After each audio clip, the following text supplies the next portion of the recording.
Pause this real quick. I am back at it. Okay, I always tell y'all, even if you fall off the train, get back on it. It don't matter how long it takes to get back on it. I'm finna turn on some more light real quick. Hold on. Hopefully this light works because it's early morning exercising. I don't know if that light gonna work, but we turned it on anyway. Early morning exercising, getting back on the train, no matter how many times you get off the train, as long as it's in your mind to do it, you're going to do it. And don't ever give up. The main thing is not giving up, no matter how long you've been off the train. So we getting back on the train early this morning. I got my Christian motivational in the background, just watching different Christian videos. I'm finna look up some deep stretches that I'm about to do. I'm gonna exercise for probably like 45 minutes. I'm gonna try 45 minutes, or however long my body lets me work out. But and I don't know if who's gonna come in here, but we here, we back. Deep meaningful stretches, and then we're gonna go to our targeted stretches. I'm gonna show y'all some new stuff that I got as well.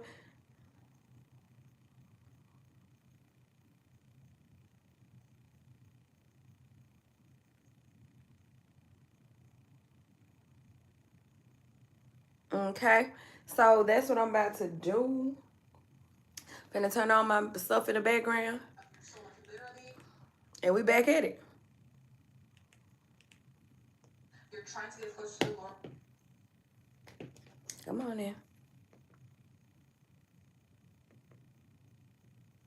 You're trying to do the right thing, right? Maybe God has called you to do something, and that person will literally oppose you because they're of a different spirit than you. That's why even Paul said, it's better for you to be single if you can help it. Like if you don't have the desire for marriage, or if you don't have the desire to, have sex, it's actually better for you to be single because a lot of times, people fall into these problems with marriage where it's like you're actually married to the person who is your opposition. Now, I'm not saying that you shouldn't want to be married. I'm saying be very careful. Do not be desperate. Do not yoke yourself unequally to anybody. If they're leading you into sin, I don't care if they claim to be a Christian. Look at the fruits of their life. Investigate their behavior. Look at the way that they behave. And do not that's a stretch. Because if you actually yoke yourself to this person, you marry them, it won't end well for you. You will be frustrated at every turn. Do you want to be married to your biggest frustration, or do you want to be married to somebody who actually encourages you to seek God? Okay, so she's stretching on the ground. Hold on. Just don't do it. Do not be desperate. She's doing the stretches on the ground.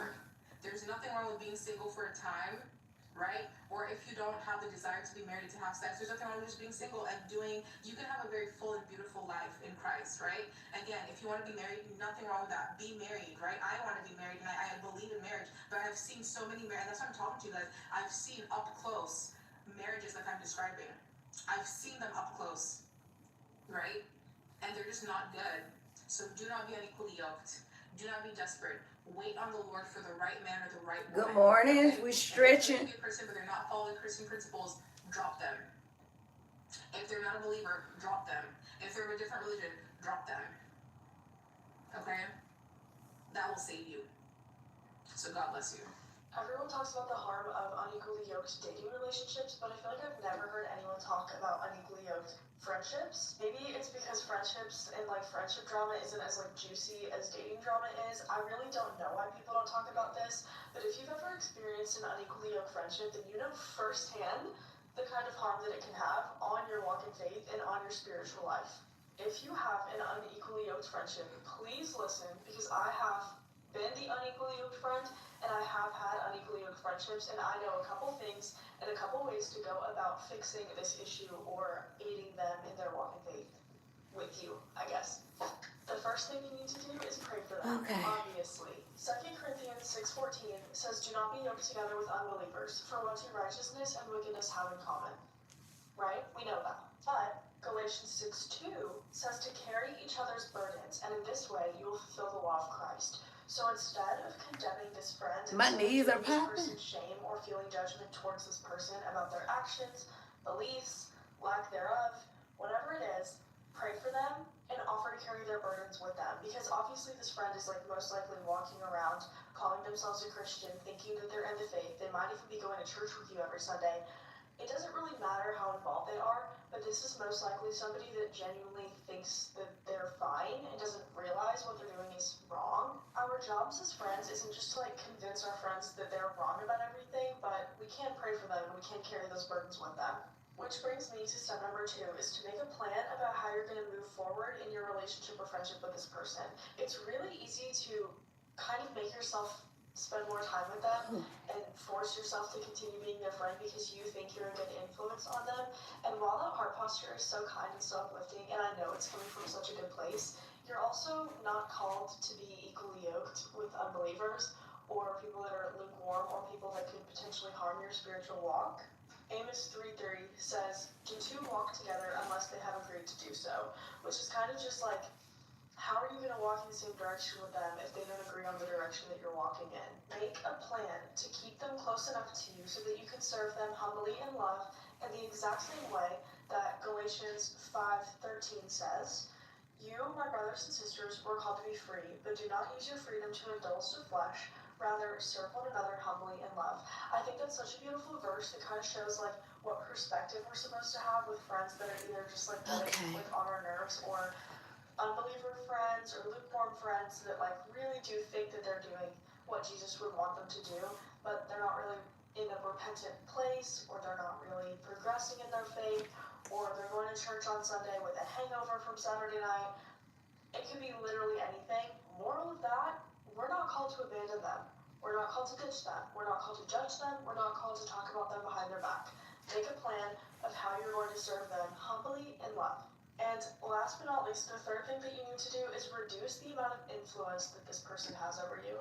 That doesn't always look like spending less time with them, but it might look like texting them less. It might look like hanging out with them less, but it really doesn't have to. You just have to be aware that this person is going through something and walking towards a direction that you don't want to go now, and that you aren't going to walk with them. Stretching, you guys. You can stay with them where they are right now, but if their situation and like their perspective and mindset gets drastically worse, you're not going to follow them there in the name of sticking by your friend's side who needs you. Because we're not responsible for other people's salvation. You're called to serve one another humbly in love, but we're also not called to let anything get in the way of our relationship with Jesus. This is especially hard for people pleasers, myself included. I know what it's like to want to please people and to want to make your friends happy and to want to be like that one person that sticks by that friend that needed you. And that's a beautiful like sentiment. Like that's a gorgeous, amazing thing to do, but it's not your job, if that makes sense. Like it's not like your place. You're not responsible for their salvation. You can do your best, but after it starts taking a negative toll on your progress in your relationship with God, you are called to reduce the influence that they have over you. Everything aside, I'm genuinely sorry if you're dealing through this, and I hope the situation gets better, and maybe we can lean on each other through this because I'm going through something similar right now. I know you want to be around them all the time and help them, but eventually it will get okay, we done stretching. If anyone watching has been through this and has advice, please leave it in the comments because you never know who it could help. Have a very, very blessed day, and as always, I love you, but God loves you so much more. Hey, Uno. I'm well. Look, I ain't even seen. Let me. Okay. Anyway. Yeah, Uno. I'm back exercising and watching my motivation in the background. If you can hear it. Okay. Okay. So if you have two ox and say this, my left leg is weak, my right leg is strong. Right? Now I was stretching first. Now I'm gonna start back exercising. Your outside leg is strong and our inside legs are weak, we still gonna pull forward. If both of us are strong on the left side and weak on the right side, we gonna pull to the left. I don't need to meet people that's strong in all my areas. I know that sounds real crazy. I don't need to date people. And I'm watching exercises on here to guide me, basically.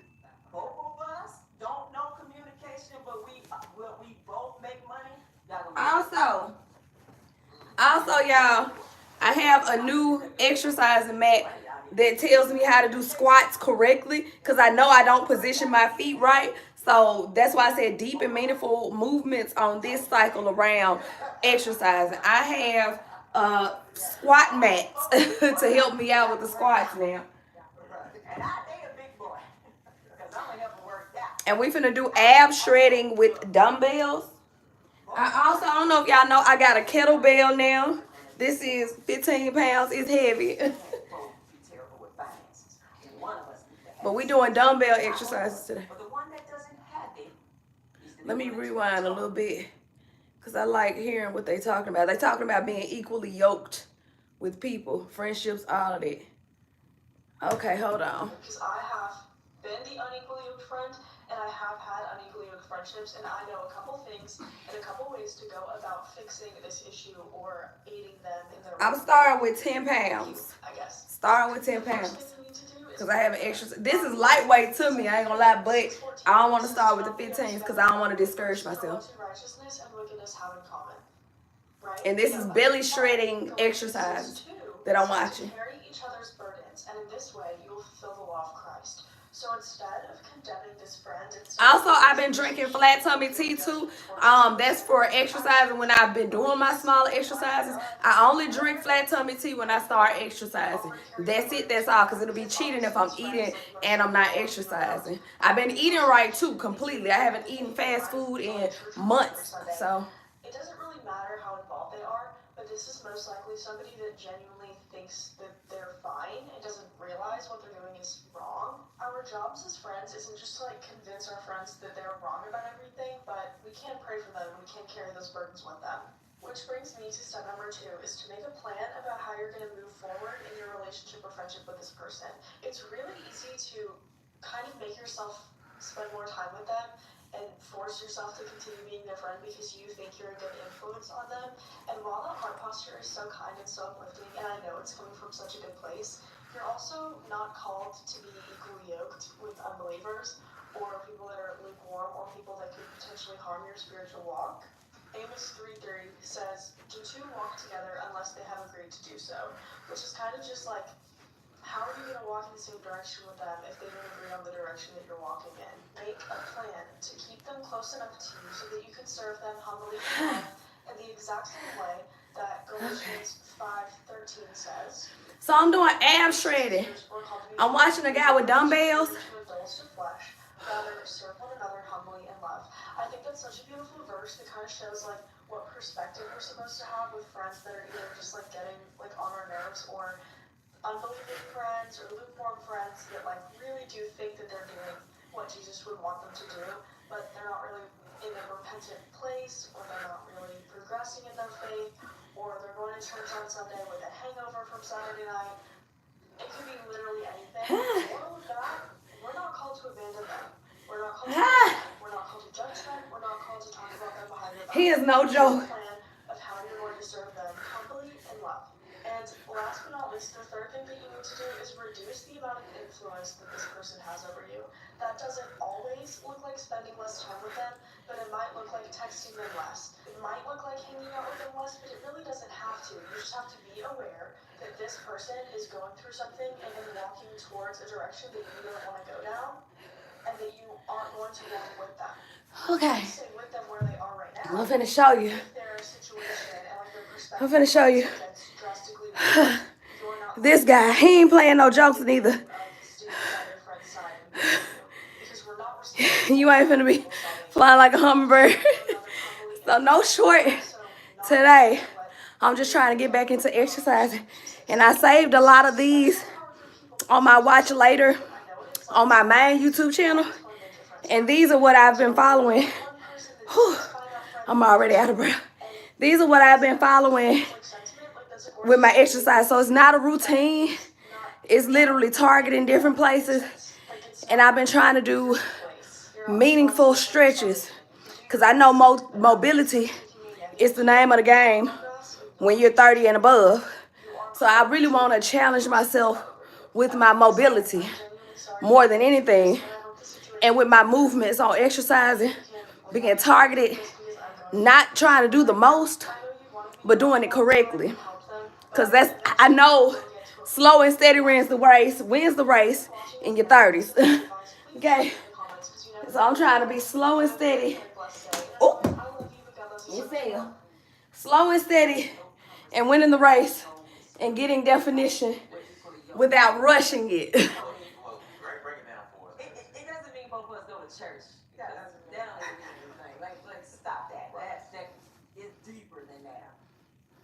a yoke is what you would put on an animal for a wagon, right? A donkey or an ox or something. You put the yoke around its neck to get it moving. Okay? So if you have 2 ox and say my left leg is weak. Ooh, hold on. Right leg is Hold on. right, and I gotta pause it. outside leg. If your outside leg is strong and our inside legs are weak, we still gonna pull forward. My knee is hurting. I haven't done. Hey, total woo willy willy. Woo willy willy workouts. My knee hurting, y'all. I ain't did this in a long time. I felt it. Had to. Let me put my brace on, y'all. Yes, I did this. I had fractured my ACL years ago too. So that's why I got this brace. I think I told y'all before. The sprain, I ain't fractured, I sprained it. And it was similar to a football player's tear. From the smallest thing. That's what the doctor told me. She said, your injury is similar to a football player's tear. What did you do? And I really wasn't doing nothing but walking up the stairs. And I heard a snap in my knee. So sometimes I have to put this thing on when I first start back working out. And I felt it just now. And I ain't trying to get no more injuries to my leg at this big old age. I felt my knee though when I was just doing this.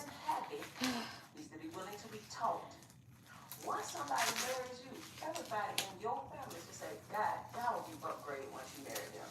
Where you learn this stuff from? My spouse. Absolutely. My spouse. That's a brand. Yeah, none of us be trying to. Okay. I leveled up. I got money and a good credit score. That feels supported. My knee feels supported, y'all. Y'all. Welcome in, though, Tori. And I'm putting this squat mat down because he got his feet placed in a certain way. Hey, Queen, I just wanted to remind you that being unequally yoked is kind of ghetto. Trust me, I know. Because where am I taking you? Applebee's and this. And if you guys can hear, they talking about being unequally yoked. Y'all know I'm not in a relationship at all. But I like listening to being prepared for relationships and not being unequally yoked. Doing it the right way, not rushing stuff. All of the things. Being able to see through people that's smiling in your face that don't mean you the best. So that's what I'm listening to in the background. You said glad to see us again. No, look, so Tori, I actually did that years ago when I was, how old was I? Tori, I was old for a very long time. I did that when I was like 29, 28, 29, messed my leg up. And I was just walking up the stairs and I heard a snap. But occasionally when I start back working out, I feel it in my legs. So it's not going to take long. When I get a little bit of this weight off my thighs, I'll be back to regular without having to use it. But that typically happens when I start back working out. I feel it in my knee. And I have to make sure I literally brace myself. No pun intended. Brace myself until I get used to working out again. So that's what I'm doing. Making sure I don't mess nothing up. I've been old for a long time. Sorry. Old. Okay. Okay, here we go. And I'm watching Motivation, Inspiration in the background. Thank you for tuning in. And congratulations again, Tori. Congratulations. Look, your channel growing like wildfire. That's what happened to me. Watch when you hit 4K because it's coming very soon for you. I see it. That 4K gonna speed by like it ain't nobody business. Like it's the, look, blew us with the trench coat dust. It's gonna do that so fast. I didn't expect mine to do it that fast, but it did. Watch, it's gonna blow the trench coat dust on you. Watch. In 2025, let's normalize not telling anybody anything until we complete the mission. There is a such thing as a monitoring spirit. Welcome to Unfiltered Ministries, a channel where we uncover spiritual truths and equip you for victory. Today we're diving into the topic of Thank you, Tori. How they operate, and how you can overcome. Okay, here we go. Back at it now. My knee braced up now. Okay, here we go. Number one clue that will tell you that someone is just monitoring. And listen to the message in the background. They telling the truth, y'all. If you discernment. Yeah, that's better. That they My knee are feels always supported now. there to inspect, not to connect. They Ooh. always want to inspect. They always want to know what's going on with you. Always digging for information. They talking about monitoring spirits, y'all. Connect. You just don't feel that genuine connection. And oftentimes they won't reveal anything significant about themselves. They will just reveal shallow things. That's when you know it's a monitoring spirit. The Bible talks about discerning of spirits because it's very important. He ain't playing no games, y'all. People are just nosy and they're not necessarily a monitoring spirit. Use discernment to know if the Holy Spirit is telling you to not share some information. Do not share it. Because some people, even if they don't have bad intentions, the enemy can still use them. So it's not about being paranoid, but it's about listening to the Holy Spirit. And This man, he ain't playing no games. Hold on, brother. You going too fast for me. Hey, Tuba Chan. Welcome in. Hey, Kaya. Thank you for coming. I'm just getting back to it. She's talking about monitoring spirits. Being careful what you tell people. I just talked about that on my main channel the other day. Don't tell stuff before it happens. Because some people don't wish the best for you. They want to cast it down in the spirit before it even manifests in the physical.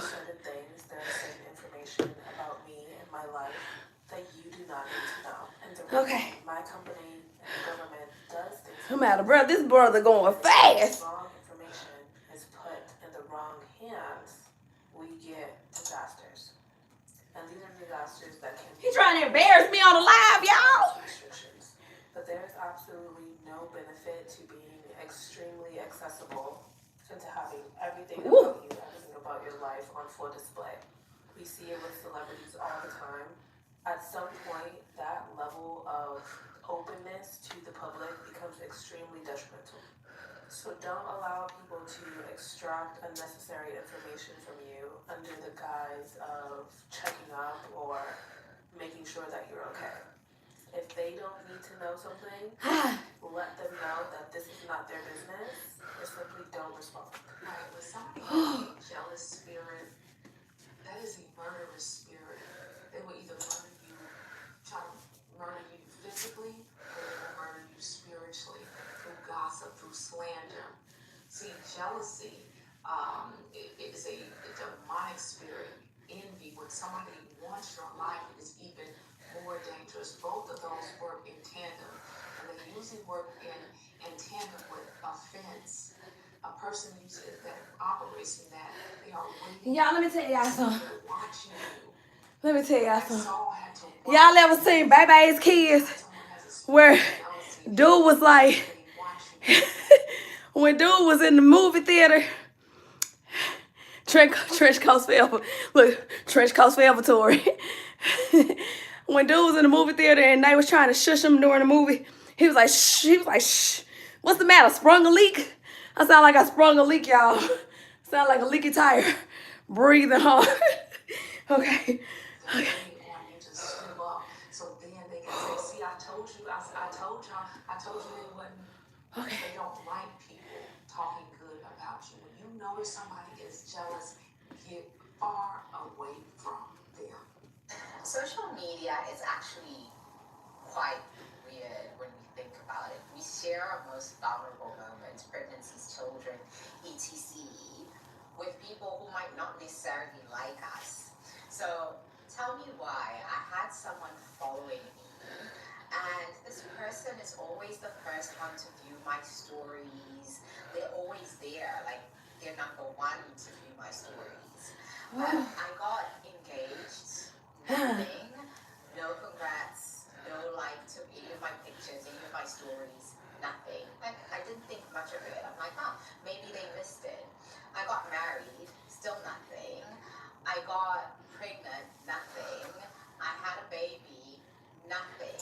But they're still number one to view my stories. And I would like their stuff all the time. Like, I'm just that type of person. If you post something and I see it, I'm going to like it 9 times out of 10. So I just decided I Let me put these workout gloves from on. my friends list tell me why it was not even up to an hour, and they sent another request. Like, they noticed that I removed them from my stories within an hour and resent another request just to watch me. What do you want from me? What are you here for? It's surprising, but we're actually sharing our lives with people who are just monitoring us to see if we actually fail. And That part. I ended up Sometimes you got people watching your channels to see if you are going to fail. Be careful of that. Listen to what they saying in the background. Spirits are a real thing. That's not just a trend. People who like you the least will watch you the most. They are on the front line. They're the first ones trying to figure Listen out to what's them, going on y'all. with you. They can't wait to rejoice at your pain. They cannot wait to make any downfall of yours a kiki. They can't wait to clap while you cry. All that Listen. tells you is that they need healing and they are still hurting. That should not affect you. Okay? I posted that my door got kicked in at 2 a.m. while me and my 8-year-old daughter was in here, and I got a message like this. All that lets me know is this person watches me like a hawk in the sky. They are the first to figure out what's going on with me. It ain't even been a whole 3 days. I'm going to turn this up so y'all can hear it. Monitoring spirits. Sometimes people be waiting on your downfall. Stay connected to God. Some people that's clapping for you ain't really clapping for you. That's why I'm very cautious when people be like, oh, I was just talking about you. I literally now in my 30-year-old self age, I would be like, was it bad or good? I said that to somebody one time and they was like, oh, we was just talking. They never said bad or good. They told me what they were talking about. I said, yeah, you was talking about me. But they thought that it was a good thing that they told me, oh, we was just talking about you. Was it good or bad? And I put the eyeballs. I wasn't playing. Talking about me does not always mean in a good way. So y'all be cautious of monitoring spirits. And I stand boldly in it too. I don't care who get mad. Because it's real. So I just decided I had enough, so I removed this person from my friends list. Tell me why it was not even up to an hour, and they sent another request. Like, they noticed that I removed them from my stories within an hour and resent another request just to watch me.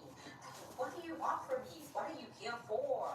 It's surprising, but we're actually sharing our lives with people who are just monitoring us to see if we actually fail. And I ended up blocking that person because I don't care. We could be in the same neighborhood. If you give me weird energy, I will block you. I do not care.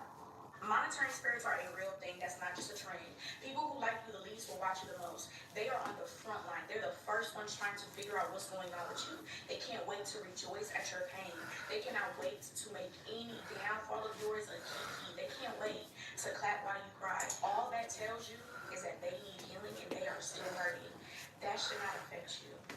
Okay? I posted that my door got kicked in at 2 a.m. while me and my 8-year-old daughter was in here, and I got a message like this.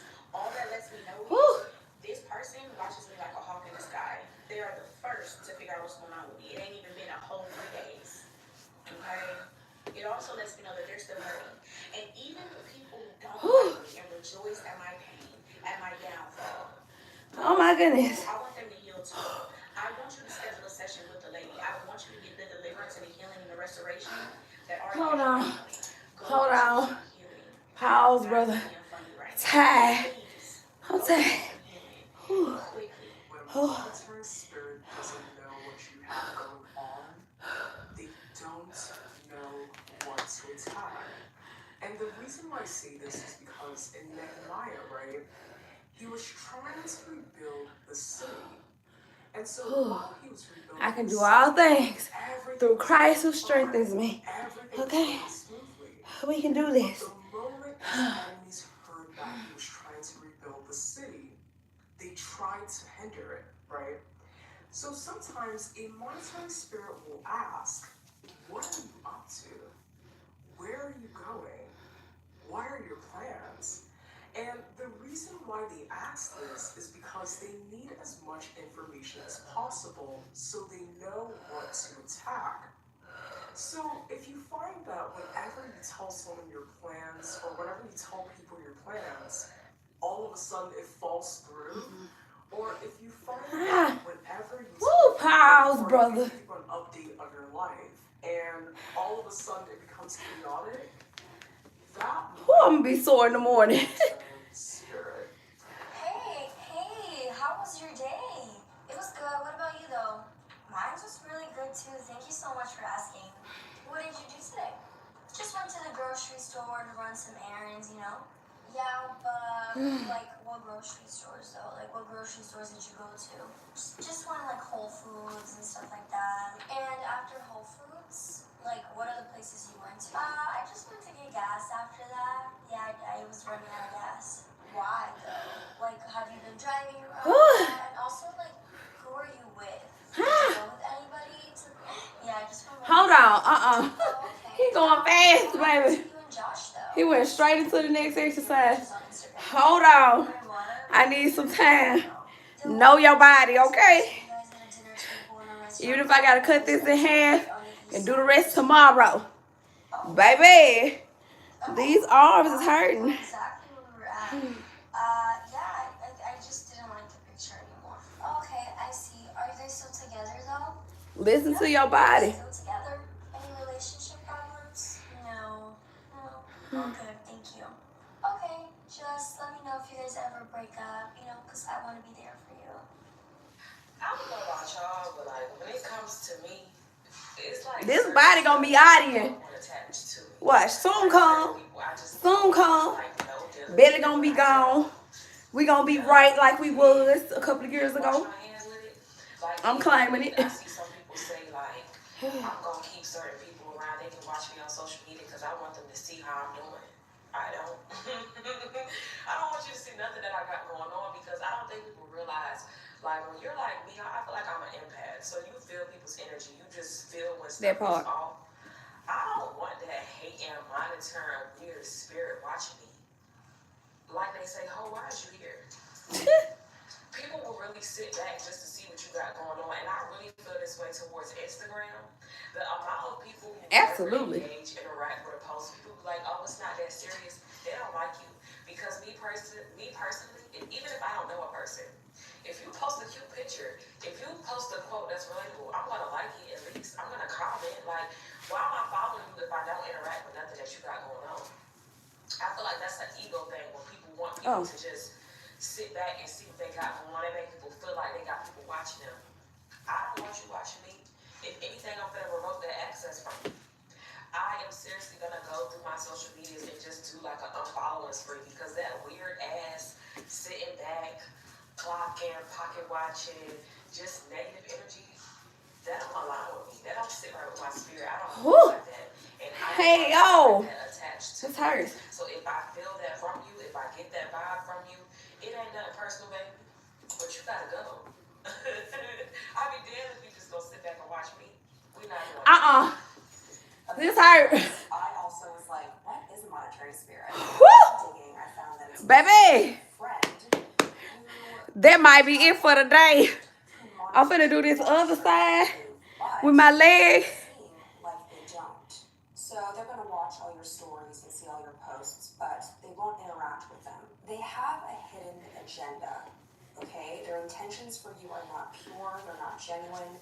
Their relationship to you is rooted in envy. So they'll take a lot of interest in your personal life. They'll ask you about, you know, your love life. They'll ask you questions about your goals, your hopes, your dreams, but not to genuinely support you. It's to sabotage you. It's to find roundabout ways of making you doubt yourself. They want to identify your weak spots. So babe, if you notice this energy in your life, I would trust your instinct and reevaluate. In 2025, let's normalize not telling anybody anything until we complete the mission. There is a such thing as a monitoring spirit.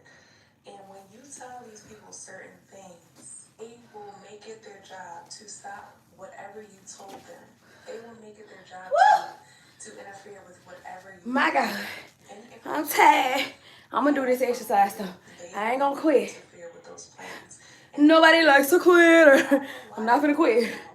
Or, My goodness. why that didn't happen for I want to though. because you told Y'all done heard me say, okay, it's enough. that spirit one thing. And it's true that whatever God blesses you with, no one else can curse. But you cannot go around telling people all of your plans. You cannot go around telling people what you're going to do. Even in the new year, just keep it quiet. Don't even tell people what your New Year's resolution is. That part. Don't tell people what you're going to do or what you're going to say or where you're going to go. Just don't tell them anything. Just say, oh, I don't know. I don't know yet. Listen to her. They give you a weird look. Well, I don't know what to tell you. Stop telling people your plans. Stop telling people extra information that they don't need to know, because they will directly interfere with what you're telling them. And you might say, oh no, that's my mom, that's my sister, that's my brother. They would never try to sabotage me or try to interfere with my plans. It's not them, it's the spirit that's behind them. It's the spirit that's within them. They don't want to physically destroy you or interrupt your plans, but it's whatever is working inside of them. It wants to sabotage you, it wants to destroy you. So 2025, make it your duty. Woo! That's hurt. Okay. Baby, ain't nobody like to quit your girlfriend. Okay, I'm done for the day. I'm going to do the other half later. That brother got it. Thank y'all for tuning in. I'll be back with more. About to get back. I'm going to try to get back consistent, y'all. I ain't finna put a stamp and approval on it. Thank y'all for tuning in today. Thank y'all for being here today. I'll see y'all back in another one. Like, comment, subscribe. Bye.